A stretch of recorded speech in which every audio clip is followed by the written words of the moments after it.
This might look like Paradise Island with perfect white sand beaches, underwater heaven with still thriving coral reefs and no crowds inside. But what you not might realize is that it's also home to a deadly man-eating dragon. Indonesia's Komodo Islands are definitely not the place that you visit without a guide, but it will definitely be the highlight of your Indonesia or Bali trip. I am shocked that I traveled and lived in Indonesia and in Bali for almost a year now, and I almost missed this hidden gem because not many people talk about it. And so begins the adventure of a lifetime.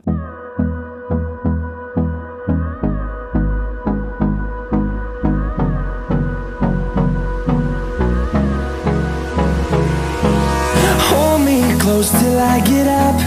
Time is barely on our side. I don't wanna waste what's left.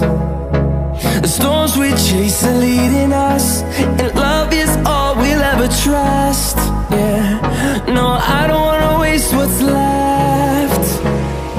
I will literally show you paradise on earth, from beautiful, perfect white sand beaches to crazy island formations that you don't even think are possible, to beautiful marine life that you can snorkel and dive in, manta rays, sharks, turtles, and so much more that is just so beautiful and such a wonder in this beautiful and protected national park. There is so much nature and stunning views, but also the world's deadliest dragons that can even kill humans. I will also show you other exciting adventures around the area or the island Flores that you can just combine with this trip. I will also tell you how to get to Komodo and how to explore it, because there are actually multiple options, but there is one option that almost no one talks about, but it's actually the quickest and cheapest. And I will even include all costs at the end of this video that you need for this trip. And because I had multiple people asking me about this, I created a document with all the important information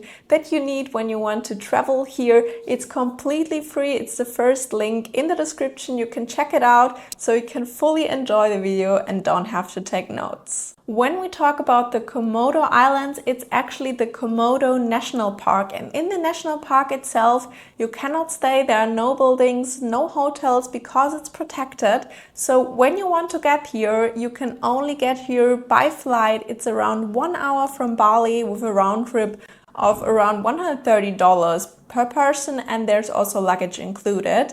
And then you will land in the island of Flores, and the city that's also the name of the airport, Labuan Bajo. So you will land there, and from there you can start boat tours that are guided into the national park. But now we come directly to the Komodo Islands, and trust me, it's the most beautiful place I've ever saw. It's so unique that when you're there, you can't even believe that it's real, because it's so special. So that's why I will now tell you what you will see, what are the different places, and just show you the beautiful magic of these islands. The first point that you will probably stop and visit is Padar Island, and it's probably also the most famous picture that you ever saw of Komodo.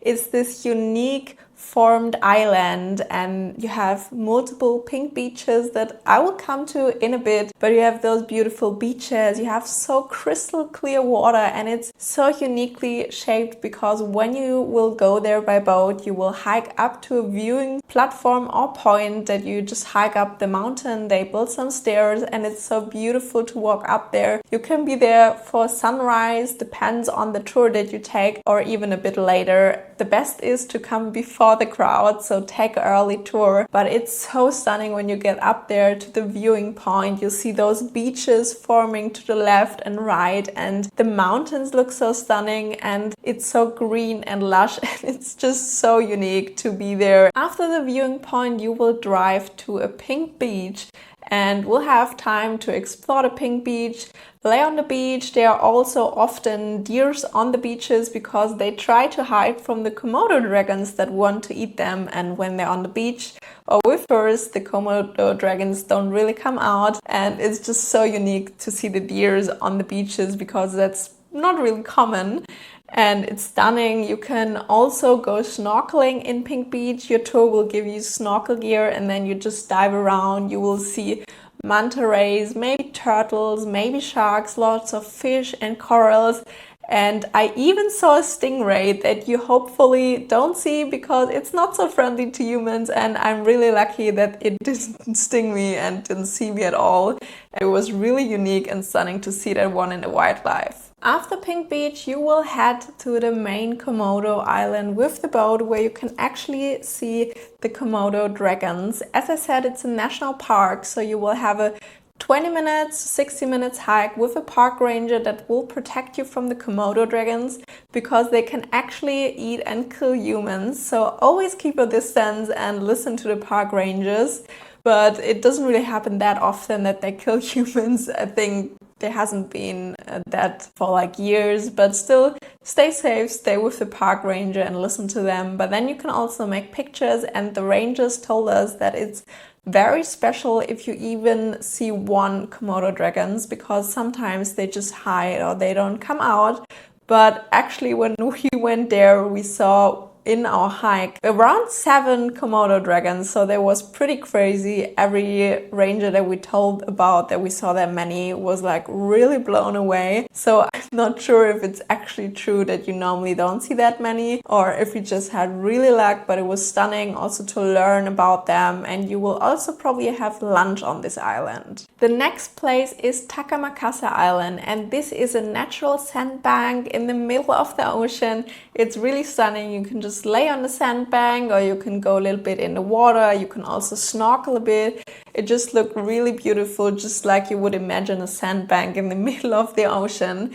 And when we were there, we even saw a shark and some saw turtles, and then you will also drive a bit outside of the sandbank to snorkel again. There we saw kind of a lot of turtles, so it was really beautiful. We saw so many wildlife, marine life, like in no other place in all of Indonesia, and you really notice that it's a protected national park and that you still see so much beautiful nature. Then the next spot is probably Manta Point, and as the name already says, you will see many manta rays there. And then you go into the water with your snorkeling gear, and the guide actually told us that manta rays are completely friendly to humans. It's comparable to dolphins. They just want to be around and are a bit playful. But when you are in the water with the manta rays, and they are huge and they have a huge mouth and they swim directly to you, it's actually a little bit scary, but they are so cute. They just swim around you, so you don't have to be afraid. But there were so many manta rays, probably like 20 to 50. You cannot see them all at the same time because of the water, but it was so magical to swim in there and see those massive manta rays. They're really huge. I cannot tell you how amazing that was, and it was probably one of my favorite part of all of the tour. The next point is Pulau Siapa Besar. It's Indonesian, you don't have to remember that name, but it's called the Turtle Point, and it's also for snorkeling, and you will see also so much marine life there. We saw turtles, we even saw sharks, and it was so amazing. The sharks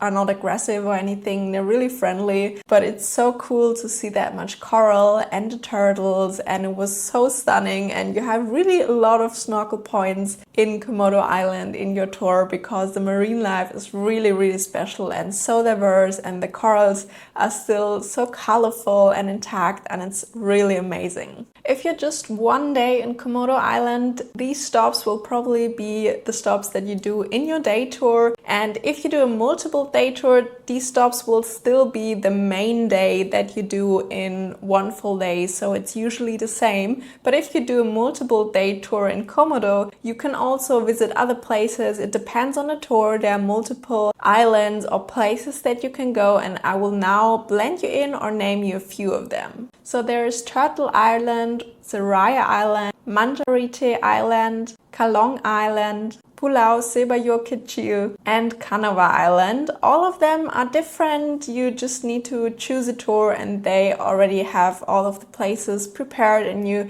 can see the timeline, how many places you will visit in which day, and just can decide which tour you want to do. If you like the value of this video so far, please help me out, like and subscribe to not miss out on any future videos. So now I will also show you big tours or activities that you also combine with Komodo. They're not Komodo anymore, so I will not go into the detail that much, but I just wanted to mention that because you can combine them if you already fly to Komodo. One very famous tour is the Wairebo village, and a friend of mine actually did it and he really liked it. It's a very remote village on the island of Flores where you already stay on land, and it's so remote. There are no roads, no electricity, no Wi-Fi, nothing at all. You really dive deep into the culture of Indonesia, how it was back then, and there you also sleep with the locals. You learn about them, about the history and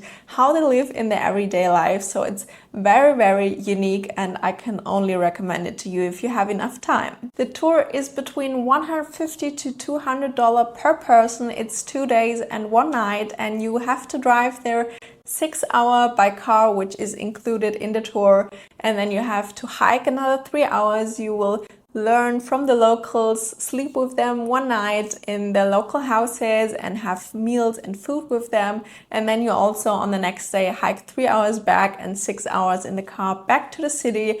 And as I said, my friend can only recommend it. He really loved it. The next one is Mutu volcano, and it's a very famous volcano on Flores, and on the top of the volcano it has 3 crater lakes that have different colors.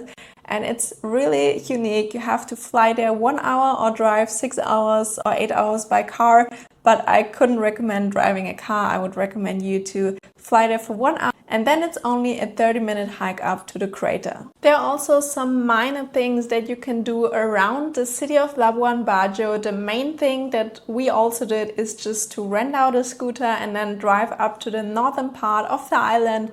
It looks so stunning with the different shapes of the mountains and hills, and then you see this beautiful water and the palm trees. It just looks amazing. There are also a couple of nice restaurants and hotels so you can just stop and enjoy the view. It's really nice, and there are also some caves that you can visit, but I would not focus so much on activities around Labuan Bajo because they weren't that amazing compared to the Komodo Islands. Now we come to a really interesting part about the Komodo Islands, and this is what not many people talk about, is how to get here and how to explore, which different options do you have and what's the quickest and cheapest option in my opinion. There are basically 2 options that you have. The first one is to stay in a hostel or hotel in Labuan Bajo, the city that you land in, and then you do day boat tours to the islands. And the second option is to do multiple day boat tours. That means you still land in Labuan Bajo, and from there you take a boat for multiple days. You sleep and eat on the boat and stay all the time basically on the ocean. So the first option, to stay in a hotel, is definitely the quickest and the cheapest, and it's also what we did. And you have a couple of options. There are hostels in the city that start around $10 a night. There are hotels that start from $100. They're also a bit more up in the northern part of the island, more luxury resorts. I will blend in here some names, for example, like Diana, and there it also starts about $200 or maybe $400 a night. It really depends on the resort or the time that you're going. The downside of these luxury hotels and resorts is that you're mostly 10 to 20 minutes by car or by the scooter outside of the city. So you have to go eat inside of luxury hotels or rent a scooter and drive to the city all the time. That is why our hotel was directly in the city and we absolutely loved it. We had a view over the whole harbor and the mountains and ocean. It was so stunning. It wasn't the cheapest with around $120 a night, but it was definitely worth it and I would always book it again. But keep in mind that Flores and all of Indonesia except Bali is Muslim, so they have mosques. And I would recommend you to stay as far away from the mosque as possible. Otherwise, they will wake you up in the morning at 4 or 5 a.m. and you don't want that. In our hotel Bayview Garden, we didn't really hurt the mosque at all, so it was really perfectly located. There are also some options to stay on islands. For example, the Padar Island. There you can stay for around $60 a night in a luxury tent. So it's really quiet, really nice to stay there. Or Soraya Island, there are some resorts where you can stay from $200 to $400 a night in basic rooms or a bit more luxury rooms. So it's really a chill vibe, but you have to keep in mind that you can't really easily leave the island. So you have to eat there and you're a bit more dependent on your resort. So just keep that in mind, but it's definitely also a nice getaway. So now about the boat tour that you will do when you stay in a hotel, and there is basically just a one-day tour that you will do with the boat. And I searched all the internet and there's basically just one with a lot of reviews and very, very good reviews. So that's the one that I did. I loved them so much. They were so fun. We were always like the first at all of the places, so there were no crowds, and I can just highly recommend them. I will link them in my document for free and also down below. You can either book it on their booking platform website Viator. It's around $150 when you include the national park fee as well. I will also link their website and WhatsApp so you can contact them directly when you book with them. That way you can get it for like $10 to $20 cheaper, but on Viator you can cancel up to like 1 or 2 days before, so that's why I just chose Viator. So it was pretty nice, and as I said, I can only recommend them. They have a speedboat, there's food included, and it's just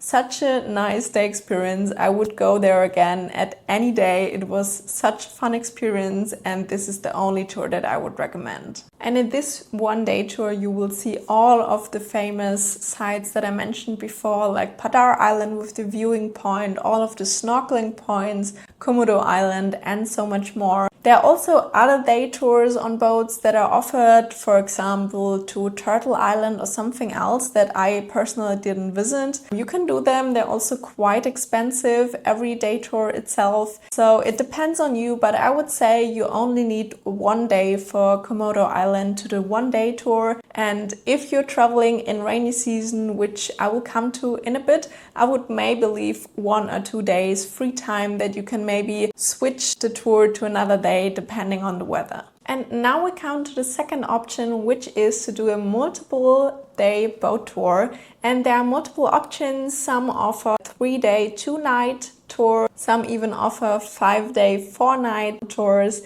But it really depends. There are some pros, like you get to spend more time on the islands. You are probably there for sunrise or sunset, and you also have more of a community vibe depending on how many people are in your group. You make friends, you have really those trip vibes that you would imagine when you do like a boat tour. So it can be really fun, but there are also some downsides because you get less for your money, I would say. You're more depending on the tour and the boat if the food is good, because you can't go to a restaurant. All of your food and accommodation is included in that boat, and most of the time you will sleep in shared dorms comparable to hotel price when you would stay in the city. And if you want your own room with hotel comfort, I would say, and a private shower, it is quite expensive to go on those boats and just spend that much time on it. Maybe you have bad service of the food, as I already said, or you even get boat sick. So that's why we decided to just book the hotel and do a day tour. There we can just relax at our hotel, and then it's just much cheaper to have our own space and to relax a bit more. One of the cheapest boat tour that I found for you is a 3-day, 2-night tour for around $350 per person. The national park fee is not included. That's another $12 per day. So you have to keep that in mind. And this means you sleep in a small dorm room where you just have the bed, maybe 6 people share one shower and toilet. So it's not really that luxury. And as you can see, it already gets quite expensive, and also you do kind of the same things than if you would just do a day tour, because the one day that you have fully in the national park is the same as that you would do with a one-day tour, and then on the arrival day of the boat and the last day you just maybe do 1 or 2 stops, so it really depends what you want. If you would want to get a private room and maybe share that with a friend or a person that you know, you can get that for 3 days around $1,300, and if you do the big tour for 5 days, it's around $1,700. But also keep in mind that those boats tour are pretty far away booked out for the next months already. I will link some sites below where I know you can book those tours, but as I said, they are quite booked out and just a bit expensive in my opinion. In case you decide to stay in the city and have a hotel, here are some really nice restaurants that we tested out. I will list all of them here, also in a document below, and a few really vegan friendly. A Copper Bonnet that we really liked, Happy Banana, but also Bajo Bloom Juice Bar, and also you have Escape Bajo, which is more like a cafe. And one that we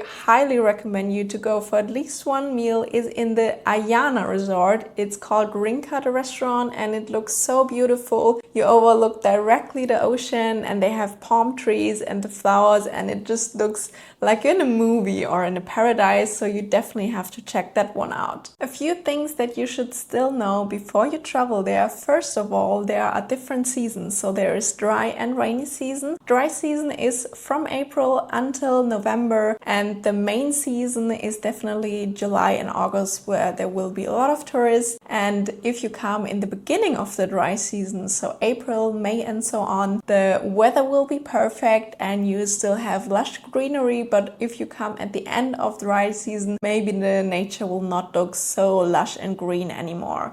And there's also rainy season from December until March, where it's not really recommended to go, and most of the boats don't even drive anymore. I personally did my tour in end of January, so full rainy season. We also had to change the date to another one because there was a storm before and there were no boats allowed to drive outside.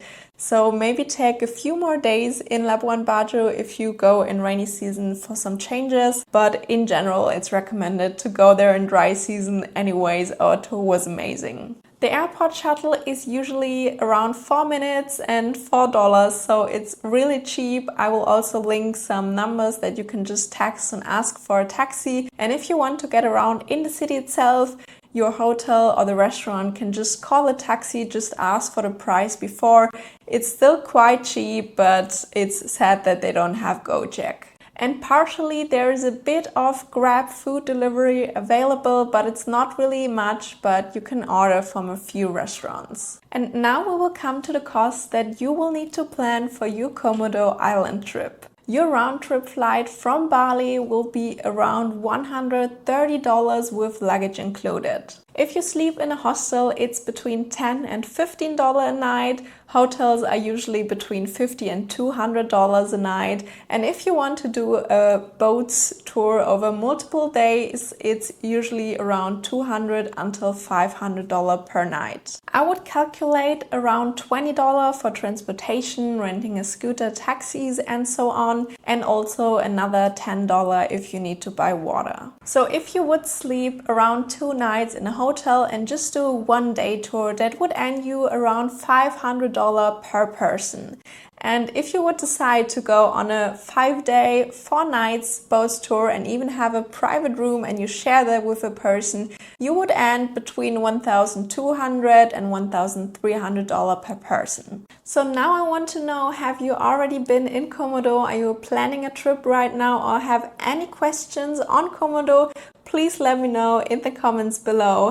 And now thank you so much for liking and subscribing, and I will see you in one of my next videos where I show you the most beautiful places on Earth.